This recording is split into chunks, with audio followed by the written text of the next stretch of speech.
Beda harga 22 juta. Di samping kanan gue ini sudah ada SL7 Zeta, yang sebelah kiri Xpander Exit Tourer. Kira-kira mana yang paling worth it buat dipilih ya? Apalagi ini sudah menjelang mudik lebaran.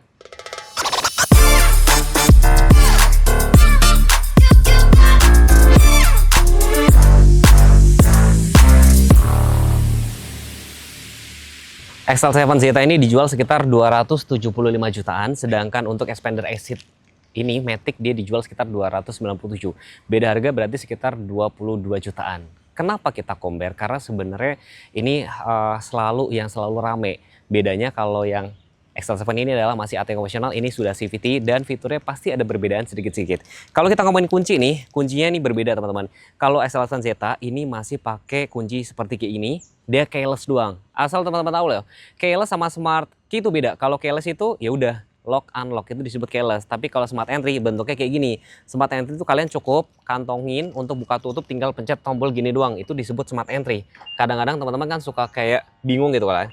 Tapi kalau dari segi penjualan memang XL7 nggak tahu kenapa ya, kayak ini cukup laris. Bahkan dia balapan dengan Rush dan Terios. Look dari tampak depan seperti ini teman-teman. Lampunya memang sudah LED, tapi fog lampnya bukan kayak gini. Fog lampnya nanti ditambahin. Tapi kalau misalkan teman-teman beli XL7 Zeta mau ditambahin, nanti bisa ngobrol sama si Mbak Ningsi gitu loh. Grillnya di sini berbeda dengan yang punya si kayak Alfa gitu, beda. Ini warna chrome kayak ini, tapi keduanya juga sama-sama belum dilengkapi dengan safety sense seperti ini. Nah, kalau secara desain teman-teman lebih suka yang mana? Karena kalau di sini ini lebih futuristik teman-teman mainnya. Jadi tarikan-tarikan garis tuh panjang-panjang. Ini bukan DRL tapi ini nanti pada saat kita pencet unlock tuh. Jadi dia berfungsi lampu sen, terus spionnya langsung kebuka. Lampu-lampunya futuristik banget, fog lamp masih halogen biasa. Jadi kalau di sini ini lebih kayak banyak futuristik itu. Kalau misalkan ya XL7 itu lebih kayak bulat-bulat. Yang paling penting kita bahas mesinnya. Mesinnya keduanya sama-sama 1500 cc ya. Bedanya kalau XL7 itu AT konvensional, tenaganya sekitar 104,7, torsinya sekitar 138 Nm. Air intake cukup tinggi. Setinggi ini nggak dapat peredam mesin. Sedangkan kalau Xpander itu mesinnya sama juga 1500 cc tapi dia Matic CVT. Tenaganya sekitar 105, torsinya sekitar 141 Nm, gede sedikit. Dan CVT itu terkenalnya apa? Dia lebih halus, terus lebih irit juga. Tapi AT juga nggak kalah ya, dia itu juga terkenalnya apa? Perawatan lebih mudah, lebih bandel, lebih kuat nanjak. Gue sih seneng banget kalau teman-teman yang sudah pakai mobil Xpander atau XL7 sharing di kolom komentar. Apakah benar XL7 kuat nanjak? Apakah benar Xpander ini nggak kuat nanjak? Sharing aja. Terus di sini sudah dapat peredam mesin juga. Halo Suzuki Lovers, baik lagi sama Ningsi, sales konsultan dari Suzuki Pusat Pulau Gadung yang beralamat di Jalan Raya Bekasi KM19, tepatnya di Terminal Pulau Gadung. Mobil yang kita review ini adalah XL7 Zeta dan Xpander Exit. XL7 Zeta-nya on road di angka 275 juta, diskonnya langsung hubungi Ningsi, angsuran mulai di 4-5 jutaan aja. Ada juga promo bunga ringan, DP ringan, dan tenor sampai 7 tahun. Jadi kalau Bapak Ibu juga mau test drive atau trade-in, nanti bisa dapat cashback tambahan dari Ningsi. Jadi buat Bapak Ibu yang mau klaim asuransi, garansi, test drive, spare part, dan segala macam, bisa banget langsung janjian sama Ningsi di 0877 6905 0247 di Suzuki Pulau Gadung. Langsung ya, terima kasih. Ya, kalau kalian lagi cari mobil, penting banget buat ngukur garasi ya. Panjangnya berapa Mas Go? XL7 ini panjangnya 4450, wheelbase 2740.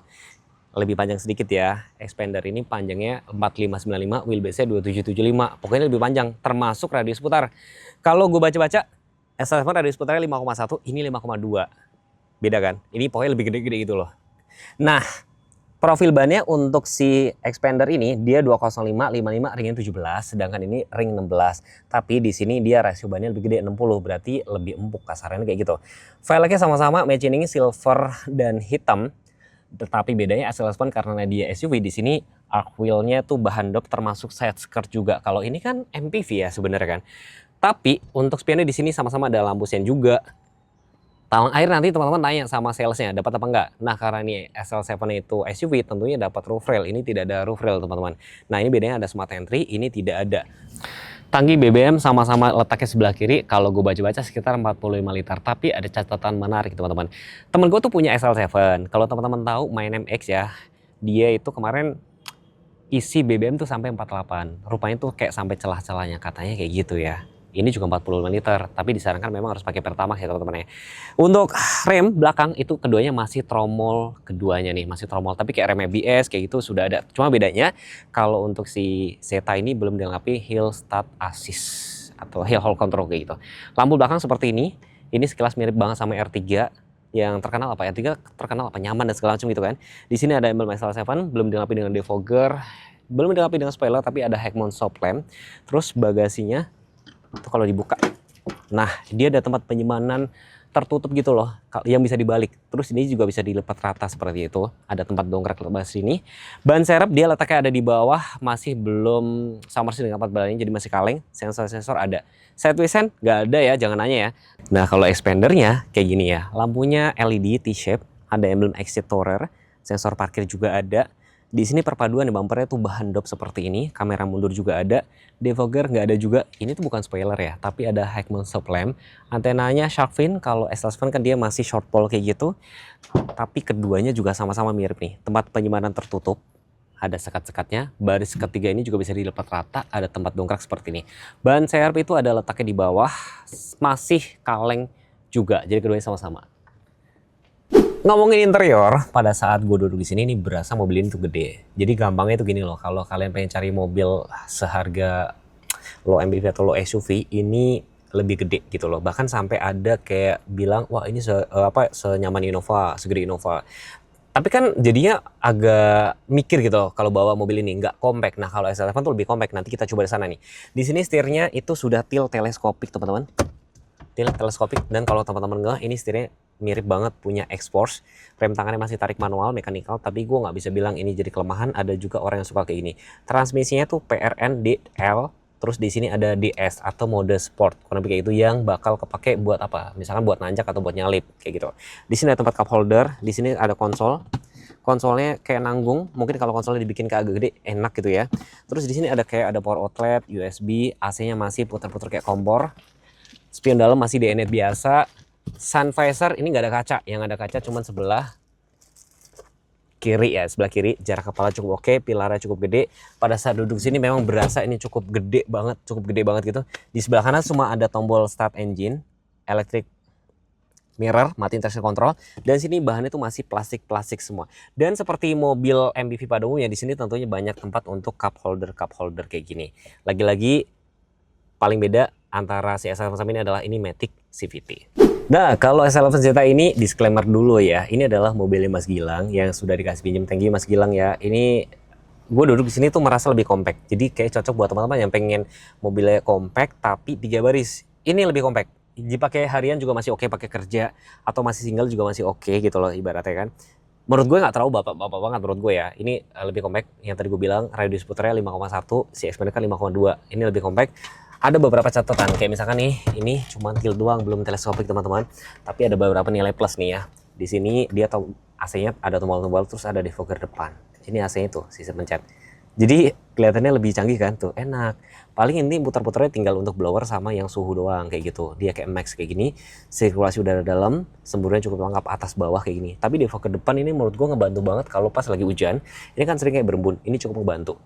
Terus ini juga sudah diganti jok. Kalau teman-teman misalkan, Mas saya pengen beli Zeta dong tapi pengen di-upgrade ini, teman-teman bisa ngobrol sama Mbak Ningsi aja. Terus dengan keberadaan di sini teman-teman perhatiin ya, di sini dashboardnya tuh finishingnya kayak wooden panel warna hitam, kelihatan lebih luxe ya, termasuk sebelah sini juga lebih luxe doang. Tapi ada catatan, spionnya belum retractable, terus belum dengan speed sync auto lock. Kalau si Xpander udah, nah tinggal kalian memilih dah tuh. Seperti biasa kita bakal tes speaker. Coba di luar dulu teman-teman ya. Nah, taruh di sebelah sini, kita dengerin.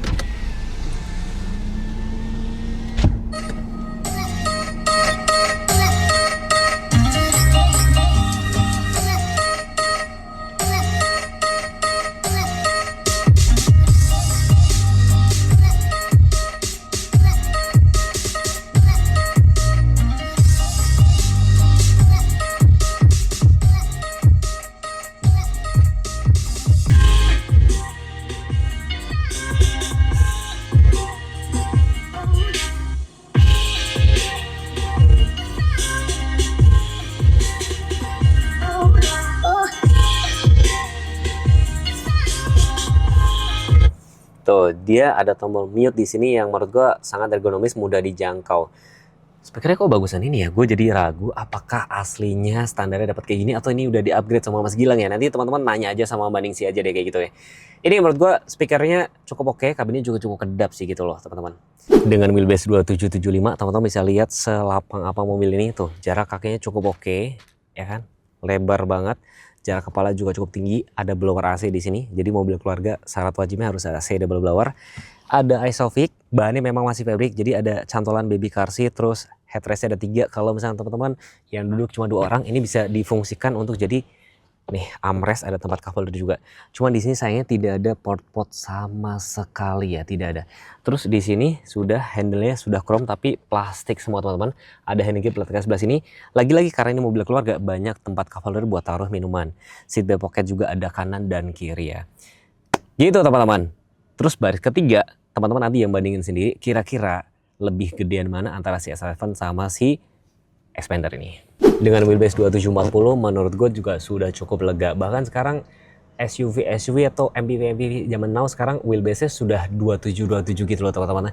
Tapi ini kan ibaratnya wheelbase-nya nggak beda jauh. Tapi radius putarnya tadi itu kelebihannya ya 5,1 sehingga apa? Buat muter balik, buat cari parkir juga lebih gampang, terutama buat mungkin cewek-cewek ya. Bahkan gue ada teman juga yang pakai X11 dia sampai bikin konten kayak itu juga banyak juga loh. Karena di sini sudah cukup oke. Ibaratnya mau dipakai harian oke, 3 barisnya juga oke. Bedanya gini doang teman-teman, headrestnya cuma ada 2. Tapi di sini tetap ada fungsi kayak gini teman-teman. Disclaimer sekali lagi, ini sudah di-upgrade. Nanti teman-teman bisa nanya sama Mbak Ningsi seperti apa ya. Isofix tentunya ada, aslinya bahannya itu masih fabric. AC double blower juga gitu loh. Jarak kepala juga cukup oke. Perlampuan masih halogen juga. Terus di sini ada hand grip kiri dan kanan. Tapi gue sendiri, fun fact ya, gue pernah tuh kayak kaget. Gue pernah order Grab online gitu, Grab online lagi, taksi online gitu ya. Pada saat naik S11 tuh berasa lega banget kalau dibanding mobil gue ya. Tapi kalau misalkan ini bandingin sama si Xpander, tentunya lebih legaan si Xpander. Tapi bedanya ini 3 barisnya dapat, comeback-nya juga dapat.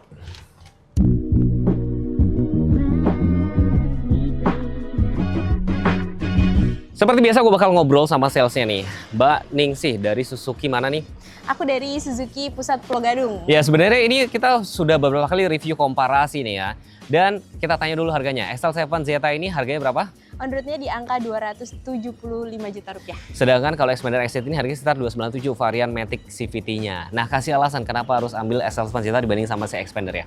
Kalau menurut aku sih Mas ya, kalau XL7 Zeta ini kan masih AT konvensional. Yes. Terus juga kalau misalnya dibandingin sama Beta sama Alfa, mereka kan masih hybrid. Beberapa konsumen aku tuh masih rada takut gitu loh sama hybrid. Jadi ini sih cocok banget. Gitu. Jadi kalau misalnya buat teman-teman atau Bapak Ibu nonton video ini, kalau misalkan masih takut yang ambil hybrid-hybridan segala macam, berarti ini. Dan kalau positifnya kalau misalkan non hybrid itu akinya lebih murah, kalau hybrid lebih mahal. Terus mungkin kalau nambahin ya, jadi salah satu kelebihan di CX-7 adalah atau persamaan ya dengan duo mobil paling race adalah Terios Rush masih AT konvensional. Balik lagi kalau misalkan teman-teman misalkan masih ragu harus apa Mbak Ningsi? Harus test drive nanti di Suzuki Pusat Pulau Gadung bareng Ningsi di 087769050247. Biar nggak beli kucing dalam karung karena waktu itu komparasi kita cukup rame ya waktu itu ya. Betul. Nanti videonya saya taruh di sini. Terima kasih sudah menonton dan jangan lupa subscribe, jangan lupa follow Instagram kami berdua. Terima kasih. Bye.